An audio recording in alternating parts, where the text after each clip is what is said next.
So hey guys, and welcome to another video.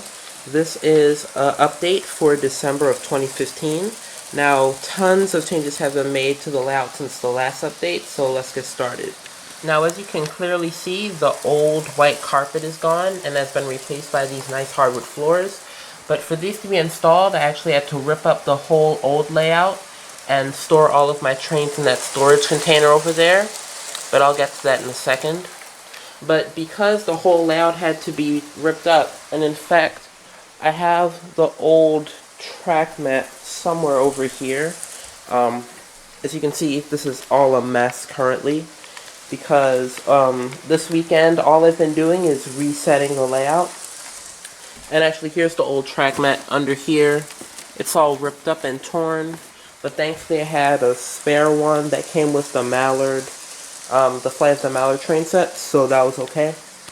And I basically kept the shape of the whole layout the same, except for I changed the sidings over there, and I changed a little bit with the scenery, but I'll get to that later. Now, as I just said, not that many changes have been made to the main layout itself.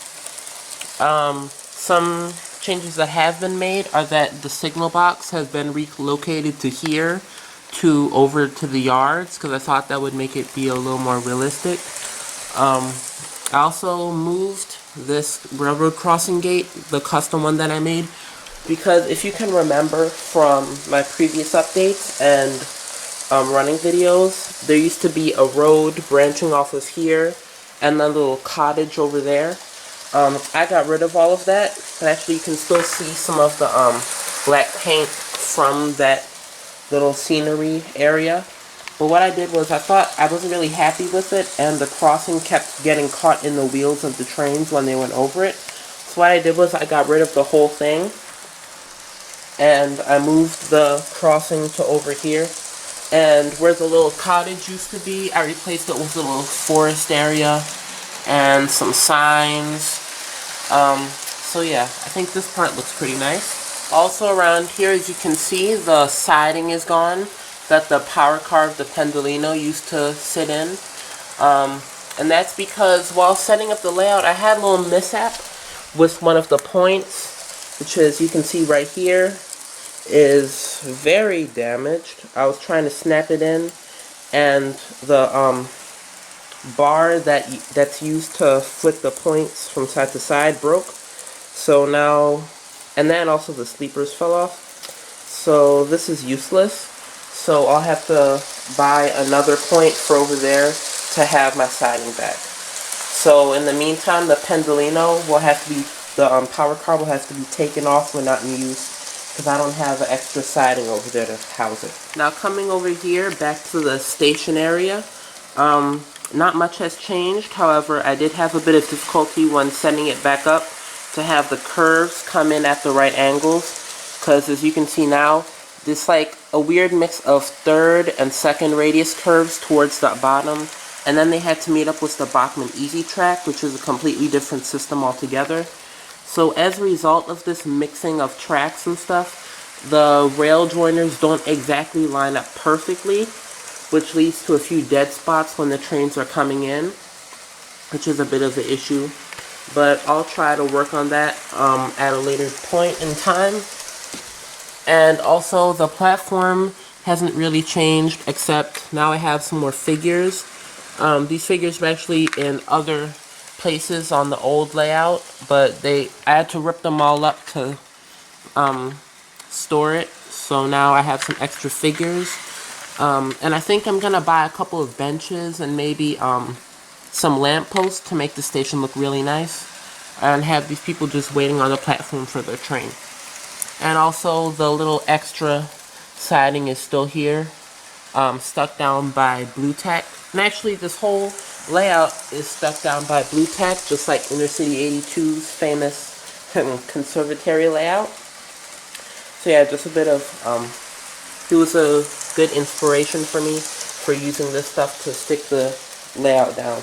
Now the area that has had the most change going on is definitely the yard, because now that there's more space over here, because everything's been cleared away, I had more space to spread out here. So if you can remember, before it used to be only 3 sidings attached to the layout. So it was like that, and that without this point. However, now what I've done is I've expanded it. So we have 2 locomotive sidings, and then a short wagon siding, and then a long one for full rakes of coaches and stuff. And then next to that I have 2 more storage sidings, and I might add a 3rd one depending on when I take everything back out to see how much stock I have. So more storage sidings over there. And also I put the little engineer's hut over here because I thought it looked pretty cool. And then also the watering hose for the steam engines, because I do like to run my steam trains on this layout, and I thought it would be kind of unrealistic if they couldn't have a place to fill up with water. So I just put that over here. And also while I'm over here, I'll just show you the new setup that I have for the Dynamis, because before it used to be out there and I'll have to move it every time it wasn't in use so people wouldn't step over it. And also it wasn't getting that good of a connection over there. So what I've done now is I've moved it to over here so that basically the infrared signals from the controller just there go in between the signal box and the little whistle board right there. And it actually provides a good connection because it's on an angle, I can be over there and control stuff and it would still pick up the signals. And I can be over there, and I can actually be sitting on the couch sometimes, not all the time, because the Dynamis still isn't that reliable. But sometimes I can be over there sitting on the couch and still be able to control my trains, which is awesome. And currently it's just stuck down to the floor with some blue tack because I don't want it sliding around that much. And it's connected to the track via the Bachmann Easy Track system over here. And then that's just wired up into the wall right there. And also I just quickly want to show you the methods that I use for storing my trains, because I know that a lot of you have layouts, and if you ever need to store your trains, you don't actually have to keep the boxes, because for many of them I don't have them. So this is just a little solution. Class 150. Now I know I said I was going to do a review on this, and it is coming at some point, so hold on for that. Hopefully before Christmas, but I'm not too sure. I did have some old extra boxes, so what I did was I put the cars and wagons that I lost the boxes for in these random ones. And these weren't too detailed, these are just regular railroad models, so you don't have to worry about the details breaking off. And then more box trains. For trains without boxes and stuff, really what I did was, like for the Sentinel for example, you just take it and cut off some bubble wrap. So I have a ton of bubble wrap that I bought for this, and basically what you do is you just carefully roll it up, and you can put as many layers as you want depending on how much detail the train has, and then just stack it in here nicely.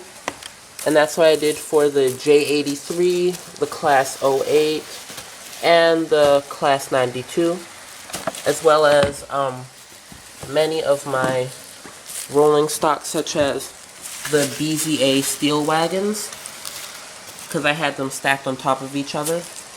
And then also this little goods van. And then also my BR maroon coaches that I run normally with my Duke of Gloucester, which is right here actually. It's tucked away in its box. And then the Class 350's box is right there.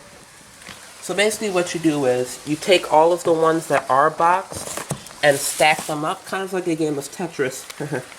So you stack them up and see which ones fit, and then fill in all of the remaining spaces with trains that don't have boxes but are wrapped in bubble wrap. And now coming over here, I also had a little overflow storage container because not everything could fit in that one. So for example, the container cars that the Class 37 is hauling, those couldn't fit, so they went in here. And so in here basically was the container cars, the containers themselves, and then also the cars and vehicles, which I still have to put on the road. And then my Pico service cradle. And then also my little 040 New York Central shunter that I got from the train fair in Timonium earlier this year. I'm still planning on weathering this up and making it look like scrap, because I think that would look really good in like a old siding or something. So yeah, that's basically it for my storage solutions. So that's basically it for this update. Excuse all of the mess and everything, but I just wanted to give a quick little overview of what's been going on. I'm sorry that I haven't been able to make videos recently, but I've been really busy with schoolwork and everything. But don't worry, because more videos are coming, definitely all through Christmas vacation, so look out for those. So I have a new layout and everything is going pretty well. So thanks for all of your comments and subscribes and everything, guys. I'm almost at 200. I'm trying to get to 200 before 2016, so let's make that happen. I need about 20 more, I think. So thank you all so much for viewing and subscribing, and I shall see you in the next video. Bye.